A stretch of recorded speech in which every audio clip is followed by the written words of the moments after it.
میں چاہتا ہوں کہ تم میرے لیے کام کرو، میری بیٹی کی سیکیورٹی۔ See, he's here. کہیں پر بھی آ جاتا ہے. Go to hell. زوار پر بھروسہ کرتے ہیں؟ شاید خود سے زیادہ۔ ایک بہادر پولیس افسر تھا، مگر کچھ عرصہ پہلے ہی اس نے نوکری چھوڑ دی۔ 24 گھنٹے میرے سر پر سوار رہتا ہے. کوئی بات کر دیتے ہو تو لڑنا شروع ہو جاتا ہے. اگر زوار کی جگہ تمہارا کوئی اور باڈی گارڈ ہوتا تو میں اس پر اتنا بھروسہ نہیں کرتا۔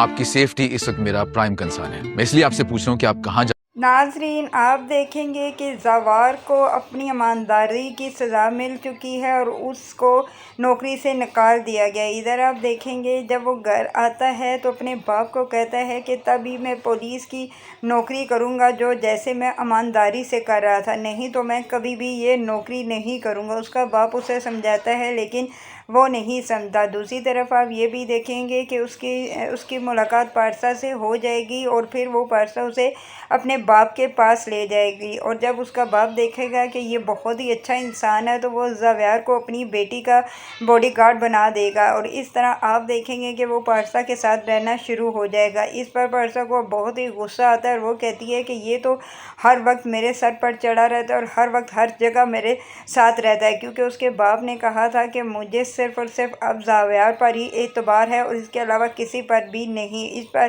پارسا اپنے باپ کو کہتی ہے کہ میں تو اب مجبور ہو گیا ہوں، مجھے پتہ نہیں چلتا کہ یہ کب میرے پاس آتا ہے اور کب نہیں۔ ادھر دوسری طرف آپ یہ بھی دیکھیں گے کہ زوار اسے کہتا ہے کہ میری ذمہ داری ہے آپ کی حفاظت کرنا، کیونکہ آپ کے باپ نے مجھے آپ کی ذمہ داری دی ہوئی اور آپ کا کام ہے کہ مجھے بتا کر جائیں آپ کہاں جا رہی ہیں۔ اس پر آپ دیکھیں گے کہ پارسا کو بہت ہی غصہ آتا ہے اور کہتی ہے کہ یہ تو میری جان کو آ گیا ہے کھانے، مجھے کچھ سمجھ نہیں آ رہی کہ میں اس کو اپنے سر سے کیسے اتاروں۔ ادھر آپ ناظرین دیکھیں گے کہ اسی طرح نوک چوک میں ان دونوں کو آپس میں محبت ہو جائے گی اور بالآخر یہ نکلے گا کہ یہ پارسا اس کے بغیر نہیں رہ سکے گی اور اس سے شادی کر لے گی۔